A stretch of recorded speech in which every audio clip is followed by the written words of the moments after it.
ನಮಸ್ಕಾರ ರೀ. ನಮ್ಮ ಮಂದಿಗೆ ಕಾರ್ ಅಡ್ಡ ಹೆಂಗೈತೆ ಬರ್ರಿಪ್ಪ ನೋಡೋಣ. ಇದು ಹೈಪರ್ ಬೀಸ್ಟ್ ಕಾರ್ ಐತಿ, ಹೋಗ್ಕೊಂಬಿಡ್ರಿ. ಆಲ್ರೆಡಿ ಅನ್ಬಾಕ್ಸ್ ಮಾಡೀನಿ. ಅಲ್ಲಿ ತೊಗೋಬೇಕಾದ್ರೆ ಚಲೋ ಆಕತ್ತಲ್ಲ ಅಂತೇಳಿ ಆ್ಯಕ್ಚುಲಿ ಇದು ಮಾಡಿದ್ನಿ, ನಾನು ಹೊಸದಾಗಿ ತೆಗೆದು ಇಲ್ಲೇ ಮಾಡಿದ್ನಿ.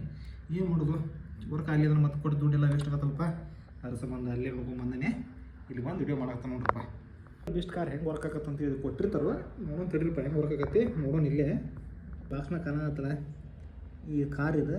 ಇಲ್ಲಿ ಹೆಂಗೆ ಬ್ಯಾಟ್ರಿ ತಿರುಗ್ಬೇಕಂತ ಕೊಟ್ಟಾರು. ಅದಾದ್ಮೇಲೆ ಈ ರಿಮೋಟ್ ಕಂಟ್ರೋಲ್ ಇದಕ್ಕೂ 2 ಸೆಲ್ ಬರ್ತವೆ, ಇದಕ್ಕೂ ತುರ್ಕೋದು.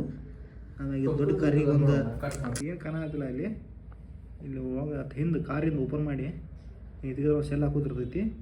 ಸೊ ಶೆಲ್ ಹಾಕೋದು ಹೆಂಗಂದ್ರೆ ಇದೈತಿಲ್ಲ ನಿಮ್ಮ ಕಾಣತ್ತಿದೆ, ಈ ಶೆಲ್ ಇದೆ, ಇದು ತೊಗೊಳ್ಳೋ ಇದಕ್ಕೆ ಕನೆಕ್ಟ್ ಮಾಡೋದು.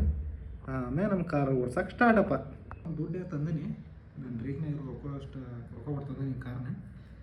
ನೋಡ್ಬೇಕು ಹೆಂಗೆ ಓಡಿಸ್ತೀನಿ ಹೆಂಗಿಲ್ಲ ನೋಡಿದ್ರೆ ಮುಂದೆ. ಸಲ ಕಾರ್ ಓಡಿಸಿ ನೋಡೋಣ ಹಾಗಾರೆ. ಸ್ಟಾರ್ಟ್ ಇದ್ರೆ ಎಲ್ಲ ನೋಡೋಕ್ಕೆ ಓಡಿಸೋದು ಓಡ್ಕೊಂಡು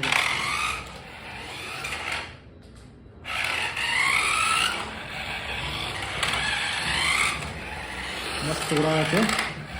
ರೊಕ್ಕ ಕೊಟ್ಟಿದ್ದಕ್ಕೂ ವರ್ಕ್ ಏನಿಲ್ಲ, ಚಲೋ ಓಡ್ತೈತಿ.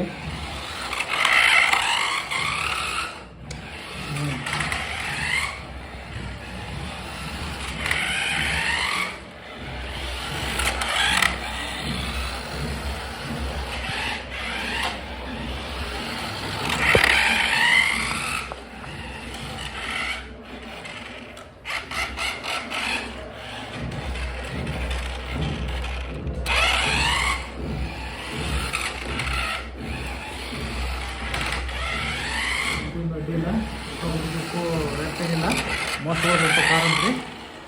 ನೆಕ್ಸ್ಟ್ ವಿಡಿಯೋದಾಗ ಈಗ ಇನ್ನೂ ಎಕ್ಸ್ಪ್ಲೇನ್ ಮಾಡಿ ಹೇಳ್ತೇನೆ ನಿಮಗೆ ಹೆಂಗೆ ಓಡ್ಸೋಣ